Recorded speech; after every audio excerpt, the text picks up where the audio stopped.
Hello everyone. இந்த வீடியோவில் நம்ம ஜூன் 2026ல சிஓஏ எக்ஸாம் எழுதினோம்ல, சிஓஏ எக்ஸாம் ஷார்ட் அண்ட் அதே போல் டைப்ரைட்டிங் இதெல்லாமே வந்து கம்ப்யூட்டர் பேஸ்டு எக்ஸாம் எழுதியிருப்போம். அதுக்கான ரிசல்ட் எப்போ அப்படிங்கிறது நமக்கு ஒரு சின்ன அப்டேட்டு தெரிஞ்சவங்க மூலமா என்ன அப்படின்னா, இப்போ வர ஜூலை 15ஆம் தேதிக்குள்ள ரிசல்ட் எதிர்பார்க்கலாம் அப்படிங்கிற மாதிரி சொல்லியிருக்காங்க. ஏன் அப்படின்னா, அடுத்த எக்ஸாமுக்கான கால்ஃபர் கொடுக்கணும்ல, அடுத்த எக்ஸாமுக்கான அப்ளிகேஷன் ஸ்டார்ட் பண்ண போறாங்க. இப்போ வந்து எப்பவுமே டோட்டை பொறுத்த வரைக்கும் நாங்க அப்ளிகேஷன் ஸ்டார்ட் பண்ண போறோம், அதே போல ரிசல்ட் பப்ளிஷ் பண்ண போறோம் அப்படிங்கிறது எப்பவுமே முன்கூட்டியா சொல்லவே மாட்டாங்க. இது வரைக்கும் சொன்னதும் இல்லை. அப்போ நமக்கு வர்ற இந்த தகவலை வச்சு நம்ம சொல்ற விஷயங்கள் தான். அபிஷியலா நமக்கு நோட்டிபிகேஷன்ல தெரிவிச்ச மாதிரி எக்ஸாம் வந்து அந்தந்த டேட்ல நடக்கல அப்படிங்கிற போது அந்த டேட் எல்லாம் நம்ம வந்து முடிஞ்சு போச்சு இல்ல. அப்ப அவங்க சொன்ன அந்த ரிசல்ட் டேட் அது எல்லாமே முடிஞ்சிருச்சு. மறுபடியும் அப்ப நம்ம வந்து ரிசல்ட்டை பப்ளிஷ் பண்ணுவோம், அதெல்லாம் வந்து அபிஷியலா அவங்க எங்கேயும் சொல்ல கிடையாது. ஸோ நமக்கு கிடைச்ச தகவல் படி பாத்தீங்க அப்படின்னா ஜூலை 15ஆம் தேதிக்குள்ள நம்ம ரிசல்ட்டை எதிர்பார்க்கலாம். அடுத்த சிஓஏ எக்ஸாம்னு கொடுத்துருக்கோம்ல, அடுத்த சிஓஏ எக்ஸாம் அப்படின்னா இப்போ உங்களுக்கு வந்து அப்ளிகேஷன்ல டைப்ரைட்டிங் ஷார்ட் அண்ட் அக்கௌண்டன்சி இதுக்கு தனி அப்ளிகேஷன், அதே போல சிஓஏவுக்கு தனி அப்ளிகேஷனா கொடுக்கலாமா, இல்லை எல்லாத்துக்கும் சேர்த்து ஒரே மாதிரி போன டைம் யூஸ் பண்ண மாதிரி அப்ளிகேஷன் கொடுக்கலாமா அப்படிங்கிற மாதிரி ஒரு சின்ன டிஸ்கஷன் போனதா சொன்னாங்க. அடுத்து எக்ஸாமை வந்து கண்டக்ட் பண்றதுக்கு பேசிட்டு இருக்காங்க அப்படிங்கிறது தான் நமக்கு வந்து தெரியுற விஷயம். சரி, அடுத்து பாத்தீங்க அப்படின்னா ஏற்கனவே வந்து டைப்ரைட்டிங் முடிச்சவங்களுக்கு இதுவே வந்து கடைசி வாய்ப்பு அப்படிங்கிற மாதிரி நான் சொல்லியிருக்கேன் இல்லையா. இப்போ நீங்க ஏற்கனவே வந்து டைப்ரைட்டிங் தமிழ் முடிச்சிருக்கீங்க அப்படின்னா நமக்கு இப்ப சிஓஏ எக்ஸாம்ல டைப்ரைட்டிங் பேப்பர்லாம் கொண்டு வந்திருக்காங்க அப்படிங்கிறது நமக்கு தெரியும் இல்லையா. தெரியாதவங்க கண்டிப்பா தெரிஞ்சுக்கணும். ஏற்கனவே முடிச்சவங்க உங்க ஃப்ரெண்ட்ஷிப் சர்க்கிள்ல கண்டிப்பா சொல்லி இதெல்லாம் தெரியப்படுத்துங்க. இப்போ வரக்கூடிய எக்ஸாமுக்கு மட்டும் சரிங்களா, அதுல ஓல்டு டைப்ரைட்டிங் கீபோர்ட் ஃபார்மேட் நம்ம யூஸ் பண்ணோம்ல, அதாவது மெஷின்ல டைப்ரைட்டிங் ப்ராக்டிஸ் பண்ணிட்டு அதே ஃபார்மேட்ல இருக்கக்கூடிய கீபோர்ட் ஃபார்மேட்டை இப்போ மெயின் எக்ஸாம்ல யூஸ் பண்ணிக்கலாம். இது லாஸ்ட் எக்ஸாம்லயும் அதே போல இப்ப வரக்கூடிய எக்ஸாம், இந்த 2 எக்ஸாமுக்கு மட்டும் நமக்கு வந்து ஒரு விதிவிலக்கா கொடுத்தாங்க. இந்த 2 எக்ஸாமுக்கு மட்டும் அப்படி பண்ணிக்கலாம். அதுக்கப்புறமா வரக்கூடிய எல்லா எக்ஸாம்ஸ்லயும் தமிழ் 99 மட்டும் கம்பல்சரியா அதுதான் நீங்க பண்ணி ஆகணும் அப்படிங்கறதெல்லாம் சொன்னாங்க இல்லையா. அப்படி பார்க்கும்போது இப்ப ஏற்கனவே வந்து நீங்க டைப் ரைட்டிங் முடிச்சவங்களா இருக்கீங்க அப்படின்னா நீங்க வந்து இந்த ஓல்டு கீபோர்ட் ஃபார்மேட் இருக்கும்போதே சிஓஏ எக்ஸாம் பண்ணிருங்க. நான் முன்னாடியே வந்து உங்களுக்கு தெரியப்படுத்துறேன். ஏன்னா ஒரு சிலர் வந்து எக்ஸாம் பக்கம் வந்துட்டு போது அதை மிஸ் பண்ணிடுறாங்க, இல்ல அப்படின்னா தெரியாமலேயே போயிடுது. அந்த மாதிரி இல்லாம இப்ப நான் முன்னாடியே சொல்றதுக்கு ரீசன் இதுதான். இப்ப என்ன மாதிரி இருக்கிறவங்க அதெல்லாம் முடிச்சுக்கிறது ரொம்ப நல்லது அப்படின்னா, இப்ப ஏற்கனவே வந்து ஜாப்ல ஒர்க் பண்ணிட்டு இருக்கிறவங்க, அதே போல வந்து இப்ப ரீசெண்டா வந்து ஜாபுக்கு போயிட்டு இப்ப சர்டிபிகேட்டுக்காக வெயிட் பண்ணிட்டு இருக்கிறவங்க, போன டைம் அப்ளிகேஷன் போடாம மிஸ் பண்ணிட்டவங்க, அதே போல இப்ப டைப்ரைட்டிங் மெஷின் ப்ராக்டிஸ் போயிட்டு இருப்பீங்க இல்லையா. அப்ப அதுல உங்களுக்கு ஃபிங்கரிங் தெரியுது அப்படின்னா கூட நீங்க கீபோர்ட் ப்ராக்டிஸ் எடுத்து ஓல்டு கீபோர்ட் ஃபார்மேட்டை யூஸ் பண்ணி இப்போ வரக்கூடிய அடுத்த எக்ஸாமை அட்டன் பண்றதுக்கு நீங்க பாத்துக்கணும். அட்டன் பண்ணீங்கன்னா கண்டிப்பா பாஸ் பண்ணிடலாம். ஸ்பீட் வந்து 30 வேர்ட்ஸ் பெர் மினிட் லெவலுக்கு தான் நமக்கு வந்து கேட்கறாங்க. அப்போ வந்து ஈஸியாவே வந்து பிக்கப்பும் பண்ணிக்கலாம்.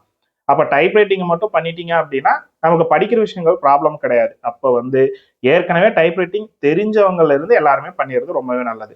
இப்ப தமிழ் 99 அவ்வளோ டஃபா அப்படின்னா அப்படியும் கிடையாது. இப்ப நம்ம ஏற்கனவே முடிச்ச ஒரு சப்ஜெக்டை மறுபடியும் ஃபர்ஸ்ட்ல இருந்து லேர்ன் பண்ணி எதுக்கு பண்ணணும், அது டைம் வேஸ்ட் தானே அப்படிங்கிறதுக்காக தான் நம்ம சொல்றது.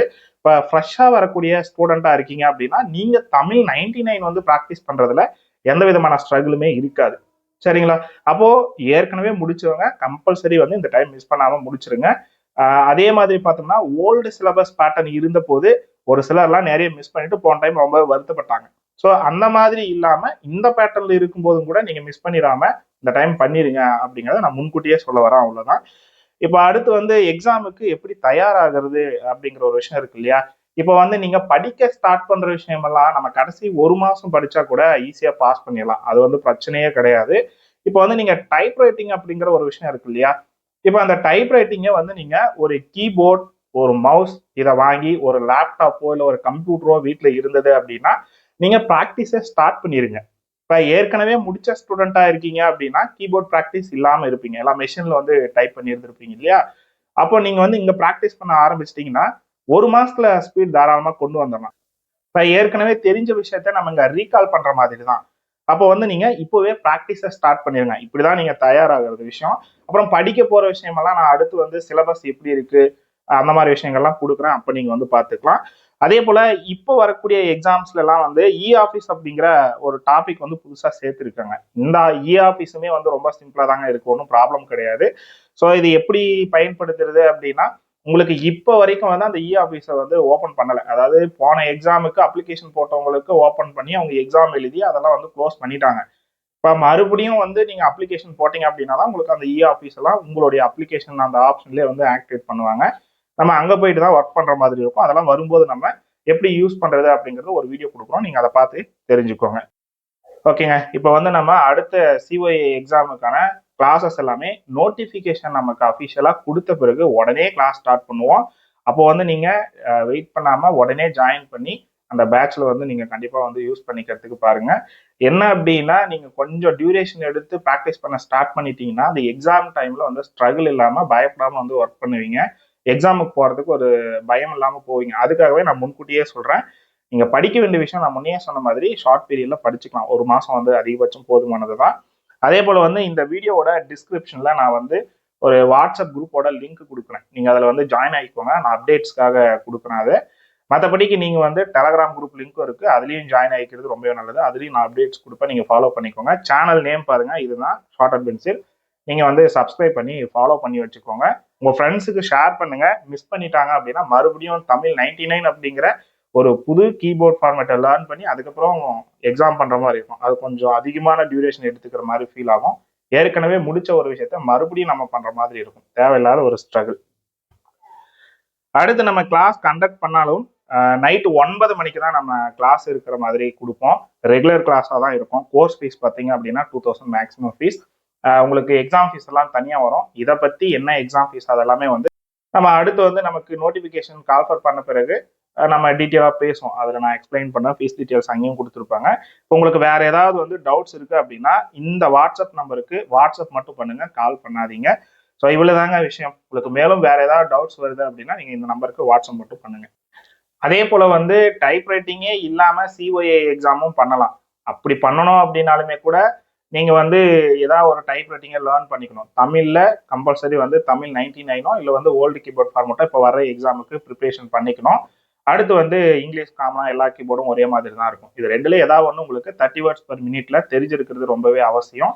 அப்போ நீங்கள் அப்ளிகேஷன் போடுறதுக்கு எந்த சர்டிஃபிகேட்டுமே தேவையில்லை. எஸ்எஸ்எல்சி, உங்கள் ஃபோட்டோ, உங்களோட சிக்னேச்சர், இது மட்டும்தான் நம்ம வந்து அப்லோட் பண்ணுவோம். மற்ற எந்த சர்டிஃபிகேட்டும் தேவையில்லை.